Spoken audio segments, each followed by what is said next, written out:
Welcome back to the Britt Mayer Show. Today we have a must-hear episode. We are going to dive into the fierce legal fight for the soul of education in America. Our guest is Hiram Sasser. He's the Chief of Staff and Director of Strategic Litigation at First Liberty Institute.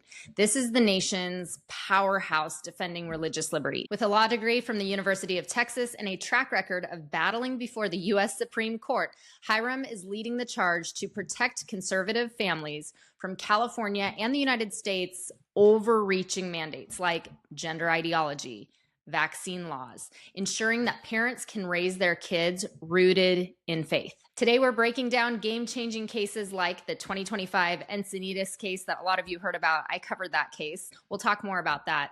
And the growing threats to homeschooling as California's homeschooling rate hits a record 8.7%. With new laws like AB 1955 facing federal heat, Hiram will reveal what is at stake and how First Liberty is fighting back. This is going to be a super informative deep dive into securing your children's education and protecting your faith against the radicalization that's coming through our school system in 2025. Let's dive in.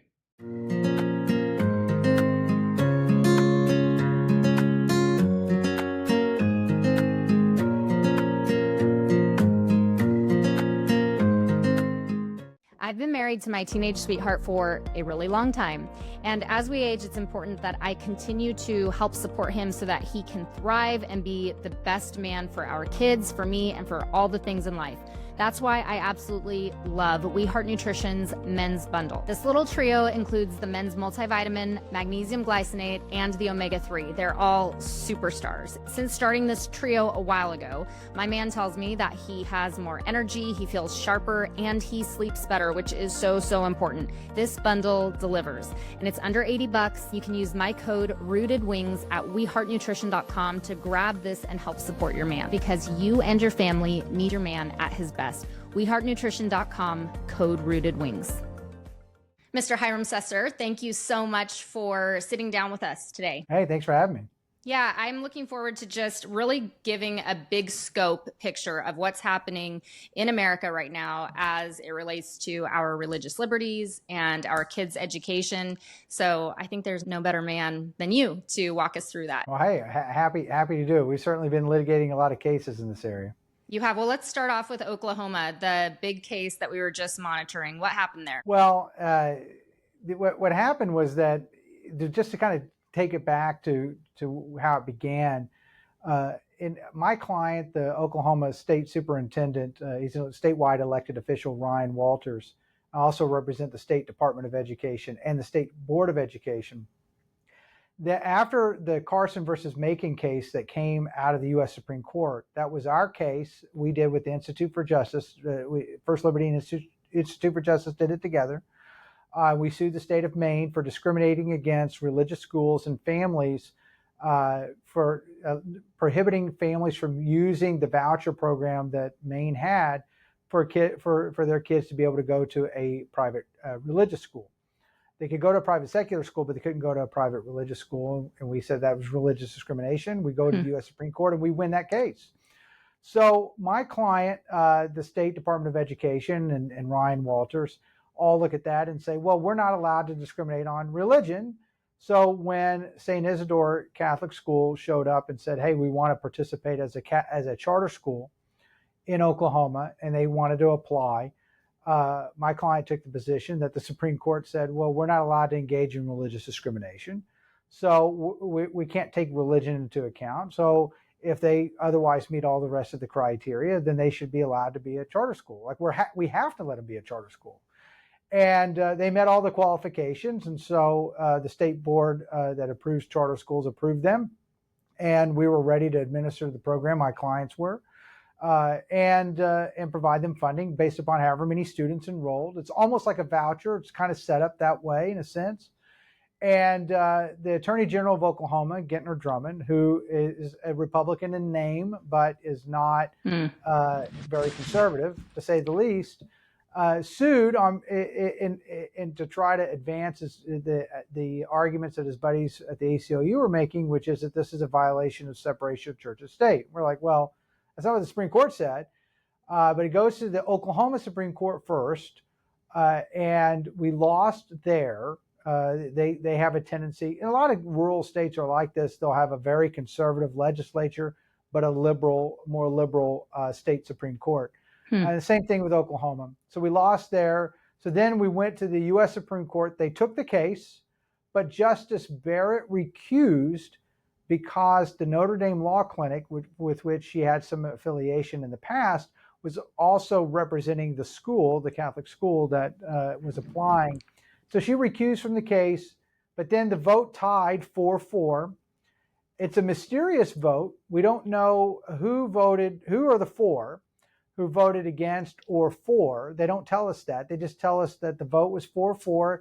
And since it was a tie, the Oklahoma Supreme Court's decision stands for now until someone else can bring a new case up to the Supreme Court on this issue, whether or not you can have faith-based charter schools that are in a program designed like Oklahoma, which is anybody can apply to participate as a charter school if they meet all the rest of the criteria.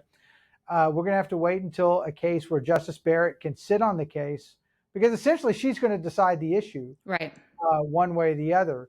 I made a joke to one news outlet that we ought to just dispense with all this and just try the case in front of her. Just one judge. It's true. Let's just make it easy and be done. It would be a lot easier that way. So let me have to wait and see what happens. Let me ask you a question on this. I hear from both sides on this issue. It was interesting as we were following this case because it would have had immediate impact even out here in California because it was a Supreme Court ruling. So there were a lot of families that were very excited about out here in California. We have charter funding that we can use on curriculum. And I've been part of a charter school for a long time. I homeschool my kids. And so I know how hard it is when you have work samples that are due. If there's any mention of any religious ideology on that work sample, it gets thrown back at you and it doesn't count. And then your funding can't be used for any curriculum or any co-op or extracurricular that's religious based. So there were a lot of families in California that were very excited about this case because they thought, oh my gosh, we can use our funding for all this expensive curriculum that's Christian curriculum. And then the other side of it, I heard from families who were like, well, this just opens up a floodgate now of Big Brother looking into religious activities and education even tighter. And then what's next? We're paying, our tax dollars are going toward a Muslim charter, or our tax dollars are going toward a Satanist charter school that wants to operate. So I want to hear your thoughts on those very different viewpoints. Yeah, well, let's take them one at a time. The first one being about whether or not this opens up the door to government, more government supervision and regulation. I'm actually a little surprised to hear anyone in California would actually be concerned about that, since California has some of the most stringent supervision and regulations over charter schools that there are in the country. And I mean, I can't imagine Big Brother getting any bigger than they act in California. But a lot of other people in a lot of other states were were asking the same questions. And I think the answer is that the way the Oklahoma system was designed was that any organization could show up and say, look, we can meet all the rest of the requirements for being a charter school. We just happen to be faith-based. And the funding is based on a per student basis. In other words, it's like a voucher in a sense, because the parents, if they decide to send their kids there, then obviously the money on a per student basis would then be available to that school to fund the education of those kids that so choose it. But if kids don't choose that, then obviously they don't receive that funding. The funding is essentially traveling with the kid. So it operates in a way that's very similar to a voucher. It's not the same thing because it's not a money that's going to the parent to then reimburse them for paying the school. It's going just directly to the school. But that's actually how some voucher programs work in some states anyway. So it's very similar to that. And so in that sense, it's if you're against the faith-based charter school that was at issue in that case out of Oklahoma, you would be against vouchers as well. And I understand there's some people that are against vouchers. I've definitely heard that's another hot topic is the school vouchers. I've heard compelling arguments for them and then very emotionally driven arguments against them. And look, my response is that I think parents should be able to decide what they would like their kid, how they would like to shape their kids' education. The voucher program is a way for parents to drive. They get to be in the decision-making seat, and they get to basically drive the car and decide where it's going to go. Those dollars are being taken out of Mhm. you're being taxed anyway. So the Mhm. government's grabbing those dollars. One of two things we can do, one of two things in response to that. We can just say, look, we're just going to let all those dollars flow to the government schools that they establish, teaching however they want to teach, whatever they want to do. And we're going to go take additional money over to the other side and do either homeschooling or private school. And we're just going to walk away and do it monk style, and that's fine. I get it. I would do the same thing in a lot of different states. I live in Texas, so I'm a little bit privileged, but I can imagine if I was in California, life would be a lot different.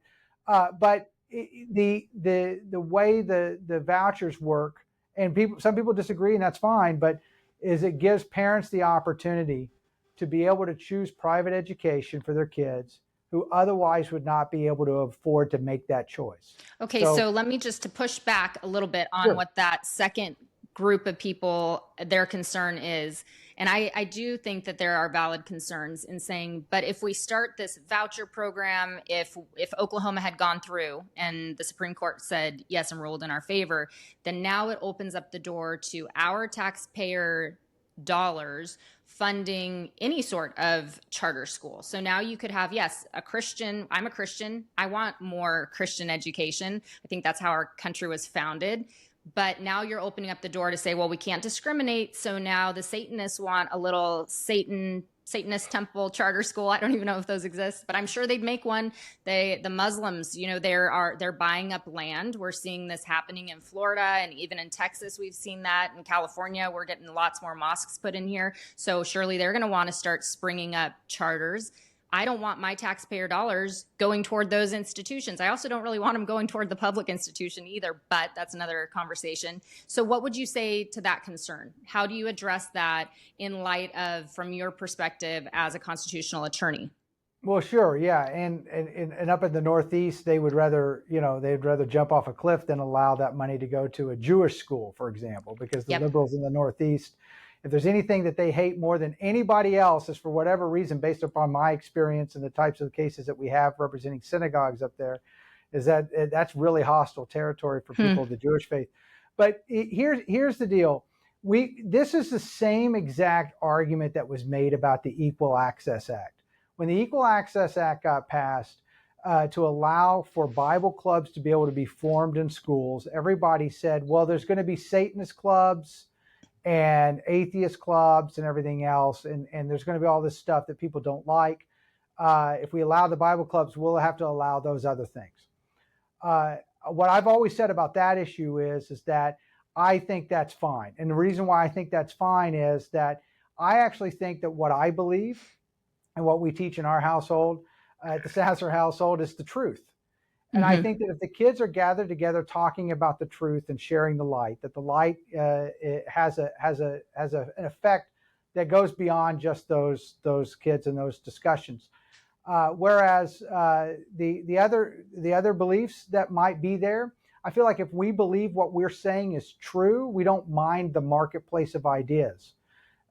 We don't mind that. Let truth. If you believe what you're saying is true, let the truth compete with the lie and see what happens.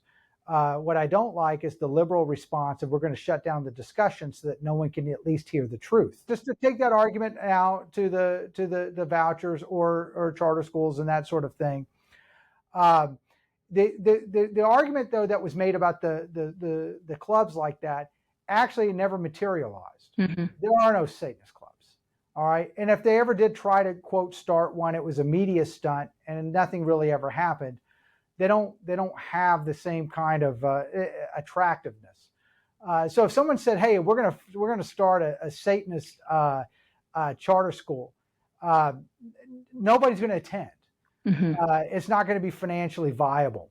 And even if they could find, one or two families that just kind of wanted to prove a point and attend, What I have found is that even the most ardent liberal activist still cares about making sure their kids receive a good education. And the last thing I'll say about maybe other faiths and that sort of thing. My aunt and uncle started so many schools in the country of Niger, which is 99% Muslim. They're all Christian schools. 99% of the students attending those schools are Muslim, attending those Christian schools in Niger, and people were clamoring and are clamoring to get in them. Why is that? What's going on? Well, people are attracted to things that are going well. People are attracted to things that are advancing people's lives in positive ways.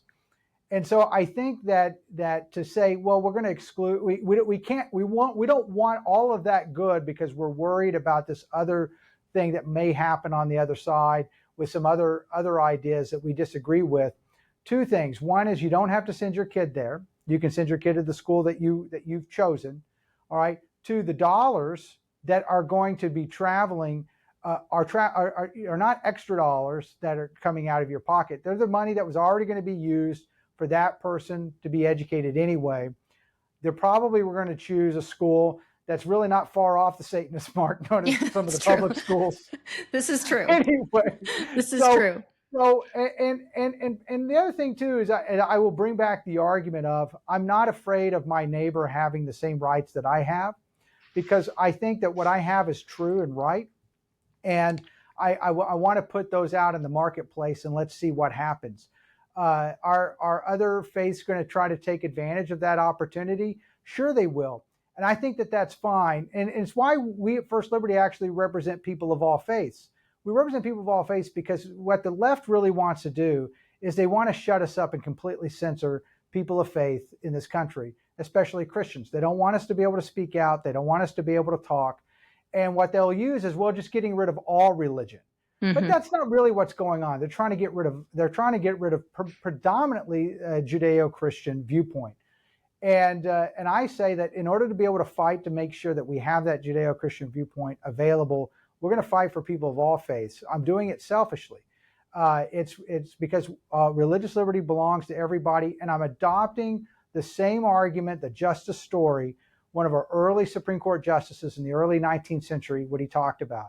He said, look, this is a Christian nation, but we're going to have religious liberty for people of all faiths. And the reason why is that we don't feel threatened. We're not bothered by somebody practicing their faith because we know that we're secure and we feel confident in our faith, and we're not going to let someone else's practice deter us from practicing our own. Let's talk about the current legal landscape here with California. And just, I guess I would ask you, because you don't just look at California, you look at the whole picture of all of the states. California is psychotic. Ask me why I'm still here. It's because I can't quit California. But I think if anything that's happening in California usually sets a trend for what's coming to the rest of the nation. And we do have those states that, are the good, true red that fight, but usually California starts pushing the envelope. So I'm curious what First Liberty is monitoring that's coming out of California, or any cases that you're seeing that parents should be aware of right now. Men don't belong in women's sports. 79% of Americans agree, but only one athletic brand is taking a stand: XXXY Athletics. Their brand mission is to stand up for female athletes and the protection of women's sports. The clothes are so high quality. I'm actually wearing one of their shirts right now. This one's my favorite. You guys ask about it every time I wear it because it also makes a statement that you stand with women and girls. XXXY Athletics has amazing logo tees like what I'm wearing right now, and premium workout clothes including leggings, moisture-wicking tops and tanks, tennis dresses. You guys have seen me wear that cute tennis dress that's gonna be my go-to all summer, and skirts and more. You no longer have to sacrifice fit, quality, and style to wear your values. And honestly, why in the world would you give your money to the big brands that sell women out when you could wear XXXY Athletics? So head to thetruthfits.com, enter promo code RootedWings20 to get 20% off. That's code RootedWings20 for 20% off only at thetruthfits.com. Yeah, well, we have a great case against Encinitas School that they are, it's not just about that school. It's about a large issue, and I'll talk about it kind of in the large issue. The large issue is this: is that you have charter school programs, you have homeschooling programs there in California, whereby you can do an independent study track, and they allow you to use all kinds of different types of curriculum. They allow you to use all kinds of different resources, but you can't use anything that's religious. Mm-hmm. And so, our case against that system is to say, look, you're not, what the Supreme Court said is that you're not allowed to discriminate against people whenever they want to have a religious option in an otherwise provided program.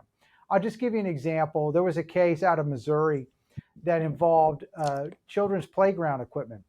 And so what Missouri was doing is they said, hey, look, we got all these old tires. We're going to recycle them and make rubberized surfaces for playgrounds. Hey, schools, apply. And, if you meet certain criteria, then we're going to let you have a rubberized surface. And we'll supply that as the state. And a religious school applied, Trinity Lutheran, and said, hey, we would like to have that. And the state said, you know what, you meet all of our requirements, but you're religious. Sorry. Religious knees get to be scraped. Oh gosh. Little religious knees, they don't get rubber surfaces. And the Supreme Court said you cannot discriminate against the school because it's religious. You can't exclude from participating in the program otherwise religious content or religious activity. That's what they ended up saying also in our Carson versus Macon case about vouchers against the state of Maine. The problem in California is that the schools are not giving these parents a proper opportunity to even know what's going to be taught, what's coming up, or the opportunity to opt their kids out of those types of programs. So what we're fighting for is that notice and that opportunity to opt out. We won the right to a notice already in a preliminary injunction, which is really a huge win there. Huge win in California. But look, the whole point of this is that we want parents to be able to know what their kids are going to be learning about and some of these controversial issues, and have the opportunity to opt their kids out without them being punished in any way from hearing about things that the parents deem to be age inappropriate or a violation of their religious beliefs. And again, this is not something that you see a total disagreement on between the left and the right. There's plenty of parents who have a liberal worldview who also agree that, look, that they should actually be the ones that should decide what their kids are learning and what they're not. I would love to get to some of these liberal parents or the liberal activists who say, no, we're supposed to hide all this from the parents and teach the kids whatever they want. Well, let's bring them down to Texas and teach them some things in Texas that they probably don't like or they don't agree with, and they might change their tune about who should have the say over that issue. So that kind of feeds into a bigger, more broad question that is connected to the Encinitas injunction at this point.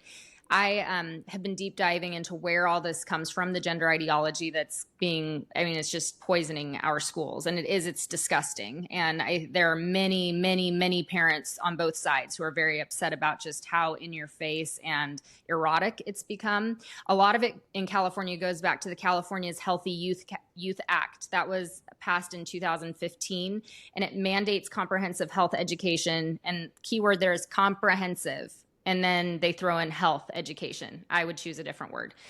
In public schools, that includes gender identity and expression, which critics say this forces gender ideology on students. This is where the Encinitas book that was read comes in. It's this whole California Healthy Youth Act that really changed the game in California when it comes to what's being taught.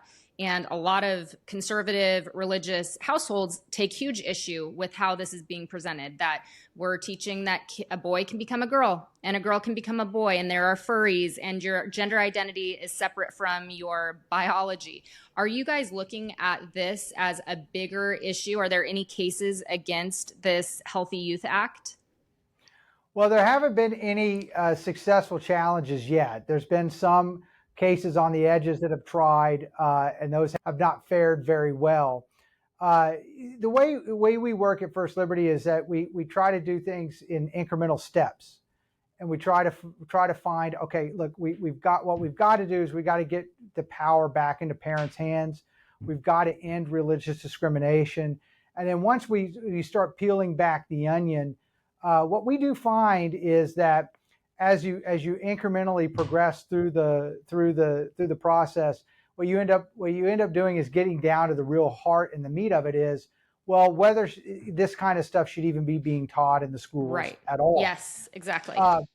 That's, and I will just tell you that those types of curriculum challenges in that way have been always very difficult. What makes it difficult? It's the law around it. It's the law around the government's ability to kind of choose its message. Now, there's ways to get after it, but what we do find is as parents, as we empower the parents with the knowledge about what's going on, ending the religious discrimination, getting them notice, getting them the opportunity to opt out, what happens is parents can then begin to flex their muscles a little bit. And they, with that knowledge, begin to implement the more permanent political solutions, which is going to their school boards or exercising their rights in their elections and things of that nature to hold their government officials accountable for the actual curriculum that's being pushed by the government. Look, it doesn't take a rocket scientist to figure this out, especially on some of these issues like dealing with transgender issues. When Martina Navratilova and J.K. Rowling are our allies, we're going to eventually win. Yeah, the pendulum's going to swing. It's starting to swing. When we have big factions of the left saying, hey, look, team left, you guys have gone too far. This is not the kind of stuff that we should be promoting, especially to small children. It's going to backfire on us. It's going to create a more conservative electorate.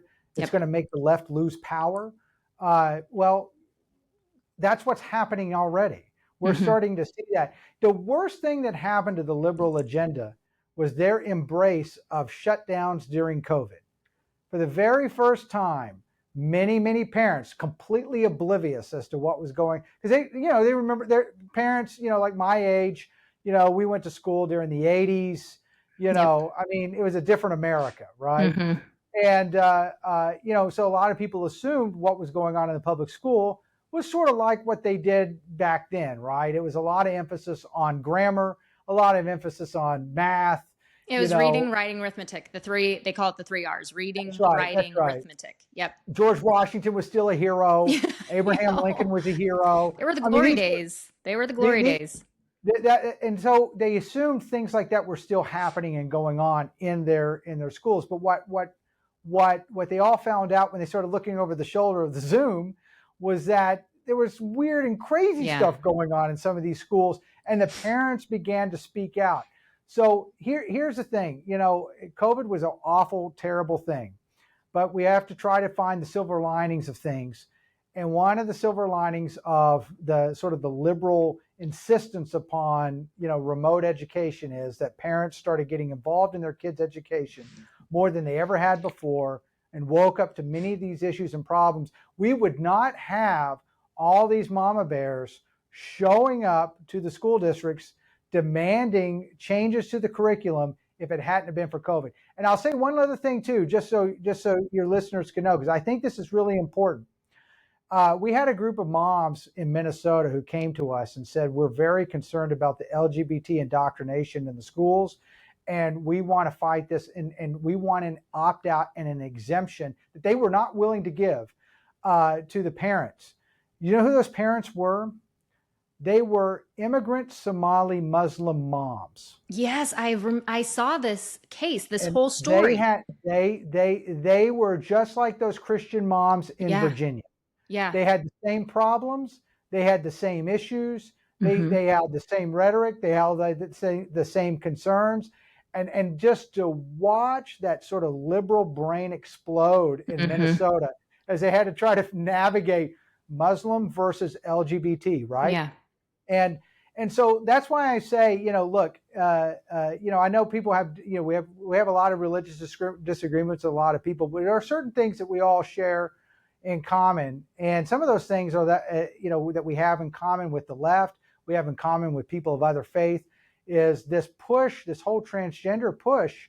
A lot of people have said, look, we've had enough of that, and especially being taught in schools. That has nothing to do with whatever people's personal choices are making or whatever. But when it comes to children being indoctrinated, a lot of people all across the spectrums are saying, look, parents need to be in the driver's seat of this, Hmm. and we're not going to see control over the government to just do things behind our backs. Yes, that's good. I like the push to also find the similarities and not always be at each other's throats. Because if we can find those common grounds and in grace hold hands on those issues, we have a better chance of successfully making all of us happy, and that's, I think, something worth striving for. Before we wrap up, because I do want you to give us high level of the cases that you guys are monitoring just overall across the states and any in California, I would kick myself if I didn't ask you about medical freedom in California and how that relates to the education system. I didn't even tell you that I was going to ask you this, so if you don't know, it's totally fine. But a few years ago, SB 276 and SB 277, are you familiar with those out here in California? Yeah, I am. I sure Okay, am. let me give a quick background for any listeners who might not be, and then I want your take on this, because anytime I interview anyone, I feel like somehow the audience gets upset that I didn't ask them about these two pieces of legislation. So California's SB 277 in 2015 eliminated personal belief exemptions for school vaccine mandates. This also included religious exemptions. And then SB 276 came around in 2019, and this tightened medical exemptions, which prompted lawsuits over parental rights. But the way that this connects to the school system is in California, if you do not get the full CDC recommended shots for your kid, then you are denied any form of education from preschool, daycare, all the way up through college, but you still pay taxes on it. So essentially what you have now is many, many, many conservative families or families for medical freedom who trend more conservative, who are, for whatever reason, whether it's medical, personal belief, or religious, saying, I can't do the full CDC recommended shot schedule for my kid. So they are shunned, discriminated against, cannot send their kid to any form of education that includes private and charters in California, any on-campus learning, but they're still paying taxes for what they can't use. So curious your thoughts on that, and if you guys have anything coming down the chute with that. Well, we do. I'm involved in a case. I represent, along with many other law firms, some Amish families in another state, not in California. Now, just as a general rule, the Amish don't really want. They don't like the spotlight. They don't want to make a public spectacle of the things that they're undergoing and enduring. Here's what I can say. What I can say is, so I'm a little bit restricted in how I talk about it, but what I can say is this, is that there's going to be a potential coming up soon for a Supreme Court case that deals exactly with this issue, because this issue has been dealt with. It's not just a new thing. There are many pockets of our country who have had a religious opt-out for vaccines since the very first vaccine. Mm-hmm. And there's various religious communities who have not wanted to participate. And they've been allowed to do that. And as a country, we've all said, look, you know what? That's fine. There's plenty of room for all of us who all have different views and different beliefs. And we're not going to impose our beliefs on those that have a religious disagreement with something. And I don't know if you've noticed this or not, but all these faith groups that happen to have an objection to to getting vaccines, they're still alive. Yeah. I'm not making a comment on, the efficacy of vaccines. True. I was in the Army. I mean, I've had every vaccine, including the anthrax vaccine, Yeah, I'm sorry which to is hear not that, but pleasant. but you're still alive too. No, not after we found out what at the end of the program, because people died. But Oh. but look, here's the deal. This is a battle that I think we're going to be able to win. We're going to have an opportunity soon for the Supreme Court, I think, to be able to address this issue. There's a lot of religious liberty objections that people have to certain types of medical procedures or vaccines. We've had this in this country for hundreds of years, and we've all been able to continue to get along. This weird thing that the left has suddenly come up with, where they used to be my body, my choice, and then all of a sudden they flipped it around and they were like, your body, our choice. Our choice, yeah. And I find that to be quite fascinating about why all of a sudden the vaccine issue. But I think that the reason the left is so championing this has nothing to do with health related arguments. I think actually what the ideological left, why they're pushing this issue so much, is because they know it's a way to inflict pain on people of faith. That's it. That's their entire goal and purpose, is to try to create trauma and problems for people of faith that they could otherwise just leave alone. And the old idea that we're just kind of, we all just want to be able to get along. Why can't we all just get along? Why can't we all just live and let live? Stop bothering our neighbor about how they carry themselves. That's an old message. I mean, that dates back. I mean, General Pericles gave a great speech on that in Athens, 2,500 years ago, about how we don't condemn our neighbors for the way they choose to live their lives. But the leftists, they've decided that they're not going to live that way. They want to impose something that inflicts pain and hardship on people of faith, and they have found this nice little wedge issue that they think they have on vaccines. I don't think it's a fight about anything other than that, because frankly, look, we've been able to live with people with religious accommodations for a very long time. Yes, and everything's going to be fine.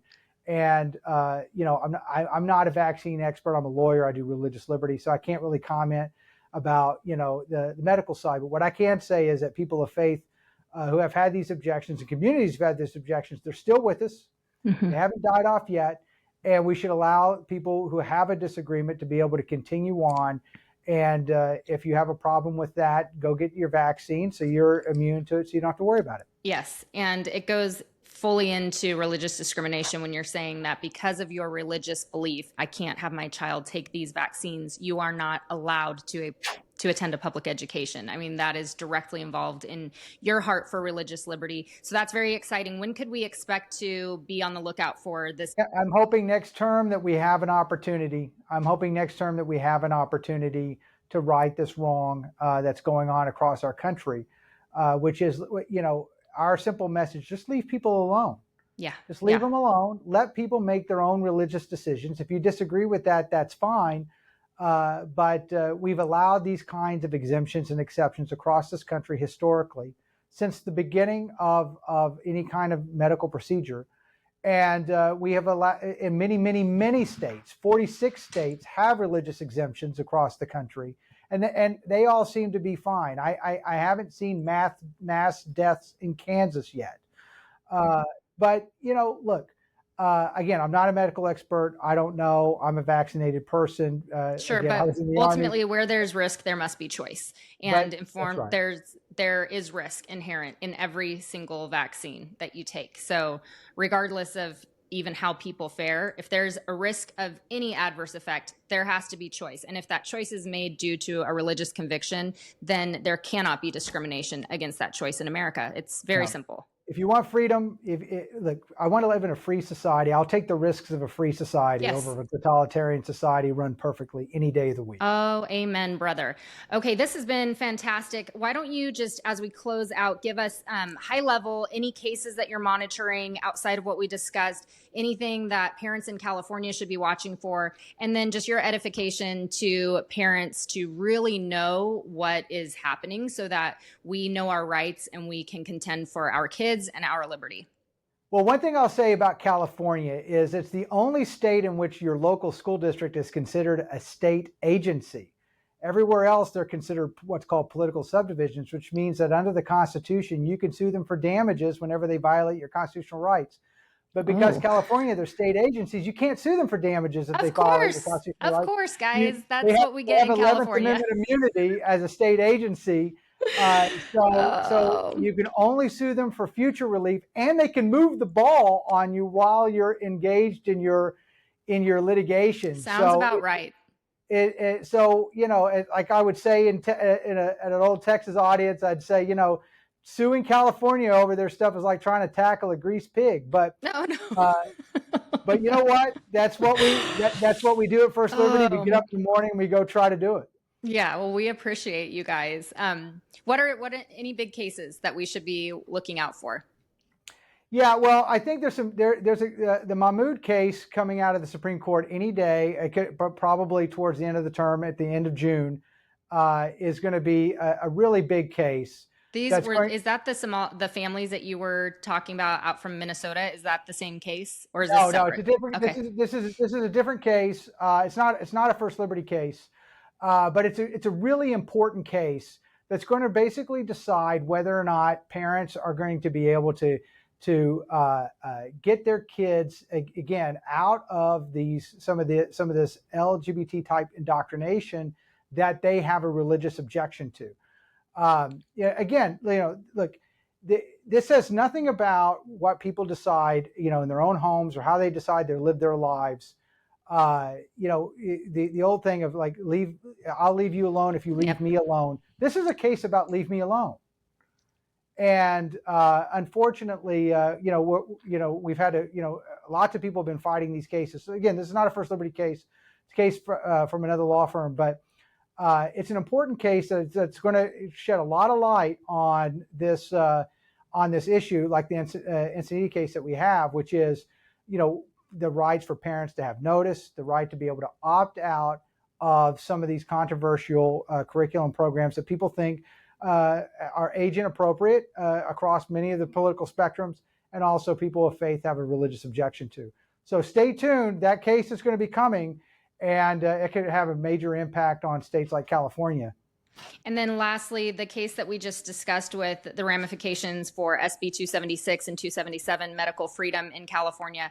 I know that you want to be sensitive with how much you can say, but I'm sure people are going to think leaving this, I want to be able to follow that case. How can they learn more, I guess, or know when that's coming? Because I know you're limited on that, what all you can say right now.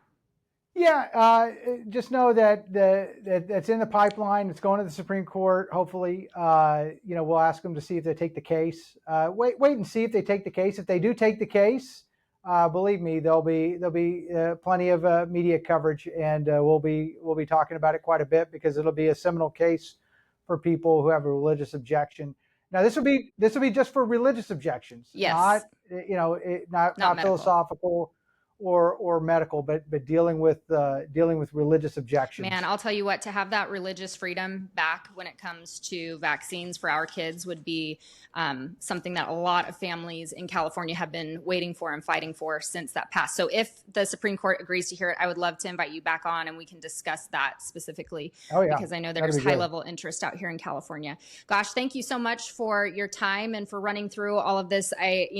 I appreciate you because it's hard to, as just a citizen or a journalist, parents, to continue to watch the ball move so fast on all these issues. And you guys over at First Liberty are doing so much of the Lord's work for us in all these cases that truly do affect our daily life and our kids' future. So I thank you for that. How can people follow what you guys are doing and stay up to date with your cases and get involved? Well, they can go to our website at firstliberty.org. And we have we have case pages.